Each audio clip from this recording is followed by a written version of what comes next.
ఒకసారి మహాప్రవక్త సల్లల్లాహు అలైహి వసల్లంకు వద్దం ఒక వ్యక్తి వచ్చాడు. ప్రవక్త, నేను విశ్వాసం తేవాలంటే ఏం చేయాలి? మహాప్రవక్త సల్లల్లాహు అలైహి వసల్లం చెప్పాడు, ఈ రోజు నుంచి నువ్వు పొద్దున్నే సాయంత్రం దాకా ఏ పని చేస్తావో ఆ పని వచ్చి నాకు వివరించు అని చెప్పాడు. అలాగే మహాప్రవక్త అని వెళ్ళిపోయాడు. ఆ వ్యక్తి మళ్ళీ ఆ రోజు రాత్రి ఏం చేశాడంటే దొంగతనానికి బయలుదేరి ఏం చేశాడు, వస్తువులు తీసుకునే సమయంలో అప్పుడు మహాప్రవక్త సల్లల్లాహు అలైహి వసల్లం చెప్పిన మాట మతికి వచ్చింది. ఆ మాట మతికి వచ్చింది. వెంటనే ఏం చేశాడు, అక్కడ ఉన్న వస్తువు మళ్ళీ అక్కడే పెట్టేసి మళ్ళీ వెనక్కి వచ్చేసాడు.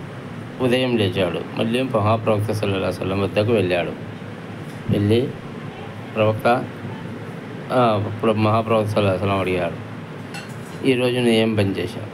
మహాప్రవక్త సల్లల్లాహు అలైహి వసల్లం అడిగిన తర్వాత ఆ వ్యక్తి చెప్పాడు, నేను రాత్రి దొంగతనానికి వెళ్ళాను. అప్పుడు ఆ వస్తువు ఎత్తుకొని సంచిలో వేసుకునే సమయంలో మీకు ఇచ్చిన మాట నాకు మతికి వచ్చింది. అప్పుడు వెంటనే ఆ వస్తువు అక్కడే పెట్టేసి వెళ్ళిపోయాను అని చెప్పాడు.